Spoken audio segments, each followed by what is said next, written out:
शिवगंगा तमिलनाडु का एक ऐतिहासिक जिला। राजधानी चेन्नई से करीब 450 किलोमीटर दूर दक्षिण और ऐतिहासिक नगरी मदुरै से 48 किलोमीटर पूरब में बसा हुआ है शिवगंगा। शिवगंगा का पुराना नाम सेतुनाडु था। यह नायक साम्राज्य द्वारा स्थापित 72 छावनियों में एक थी। नायक अधिपति अपने नाम के आगे सेतुपति लगाते थे। इसी शिवगंगा में अंग्रेजों के खिलाफ युद्ध लड़ने वाली भारत की पहली रानी थी वेलु नाचियार। अंग्रेजों से हमें आजादी बड़े संघर्ष और बलिदान के बाद मिली थी। यह आजादी बड़ी कीमती थी। अनेक देशभक्तों के त्याग और तपस्या का परिणाम है आजादी। हम उनके प्रति सदैव ऋणी रहेंगे। लेकिन हमारे स्वाधीनता संग्राम में ऐसे कई वीर और वीरांगनाएं हुई हैं जिनके बलिदान को इतिहास में भुला दिया गया। उन्हें शायद ही कभी याद किया जाता है। आज हम ऐसी ही एक वीर वीरांगना की कहानी आपके लिए लेकर आए हैं। शिवगंगा की 18वीं सदी की भारतीय रानी वेलु नाचियार बचपन से ही युद्ध कला में निपुण थी। महारानी अंग्रेजों के खिलाफ युद्ध लड़ने वाली पहली रानी थी। जब उनके पति उथोदुगनाथ पेरिया उदय थेवर को ब्रिटिश सैनिकों ने क्रूरता से मौत के घाट उतार दिया, तभी से वेलु नाचियार अंग्रेजी हुकूमत के खिलाफ खड़ी हुई और युद्ध में शामिल हो गई। वेलु नाचियार का जन्म 3 जनवरी 1730 में रामनाथपुरम के राज परिवार में हुआ था। उनके पिता राजा चेलामुत्तु विजयरांगुंडा सेतुपति और मां रानी सक्कांदिमुथल नाचियार थी।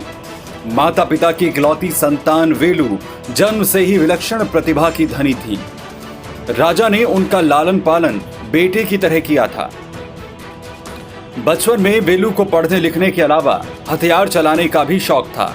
सो कुछ ही समय में उन्होंने तलवारबाजी, तीरंदाजी, घुड़सवारी, हंसियां फेंकना, लाठी चलाने और भाला फेंकने जैसी कुछ युद्ध कलाओं में महारत हासिल कर ली थी। किशोर अवस्था पार करते करते वो तमिल, फ्रांसीसी, उर्दू, मलयालम, तेलुगु और अंग्रेजी भाषा का ज्ञान अर्जित कर चुकी थी। कम उम्र में ही महान तमिल ग्रंथों का अध्ययन कर उन्होंने खुद को अपने पिता का योग्य उत्तराधिकारी सिद्ध कर दिया था। वेलु नाचियार की प्रतिभा और लगन देख उनके माता पिता भी बेटा ना होने की चिंता को भूल चुके थे। सन 1746 में 16 वर्ष की अवस्था में वेलु नाचियार के पिता ने उनका विवाह शिवगंगा के महाराज शशि वर्मा थेवर के बेटे मुत्तुवेदुंगानाथ थेवर के साथ कर दिया। शशि वर्मा महत्वाकांक्षी राजा थे। उन्होंने शिवगंगा के आसपास के जंगलों को साफ कराया था ताकि वहां खेती की जा सके। इसके अलावा जगह जगह तालाब और रास्ते बनवाकर उन्होंने शिवगंगा को संवारने सजाने का काम किया था। ठीक उसी समय ईस्ट इंडिया कंपनी दक्षिण में अपने पांव पसारने में लगी थी। आरकोट का नवाब उसके आगे समर्पण कर चुका था।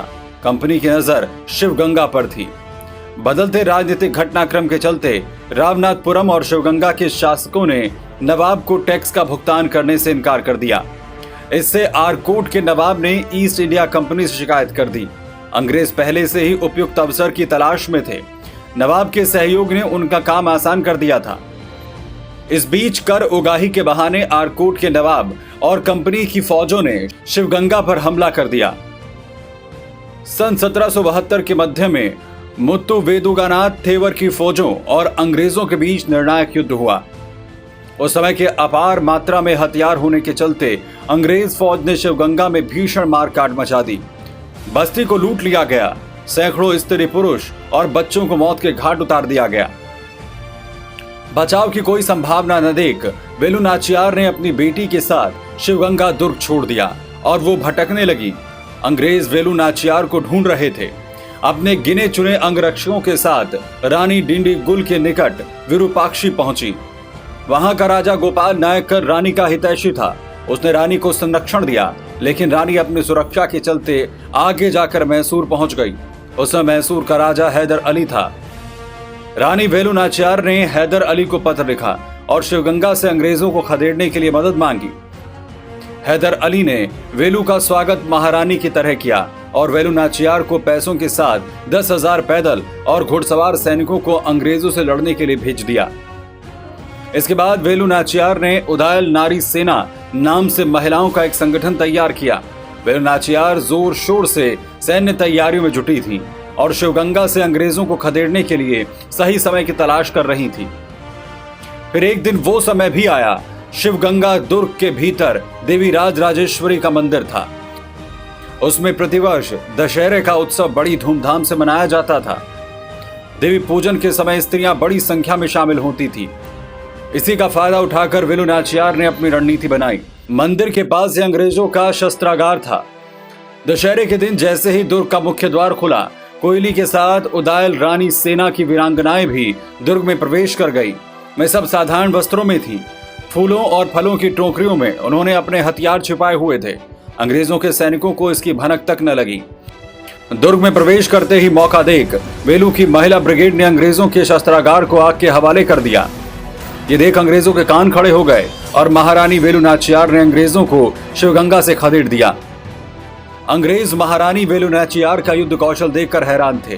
कुछ देर में मैदान छोड़कर भागने लगे। किले पर वेलु नाचियार का कब्जा हो गया। अंग्रेजों को खदेड़ने वाली रानी वेलु ने करीब 10 वर्षों तक शिवगंगा पर शासन किया। वेलु नाचियार पहली महिला क्रांतिकारी रानी थी जिन्होंने अंग्रेजों के खिलाफ स्वतंत्रता की लड़ाई लड़ी। वो देश की पहली क्रांतिकारी महिला थी। 1857 की बगावत देश की पहली क्रांति मानी जाती है, लेकिन उससे पहले भी वेलु नाचियार ने अंग्रेजों को मात देकर आजादी का बिगुल फूंक दिया था। लेकिन इतिहास में पहली महान क्रांतिकारी महारानी वेलु नाचियार को गुमनाम कर दिया। वैसे रानी वेलु नाचियार और उनकी सेनापति रही कोयली की गाथाएं दक्षिण भारत के राज्य तमिलनाडु में लोकप्रिय हैं, लेकिन देश को ऐसी वीर वीरांगनाओं की कहानियों को अपने आने वाली पीढ़ियों के लिए संजो कर रखना चाहिए, ताकि भविष्य में भी फिर कभी कोई बाहरी षड्यंत्र भारत में आने से पहले 1000 बार सोचे।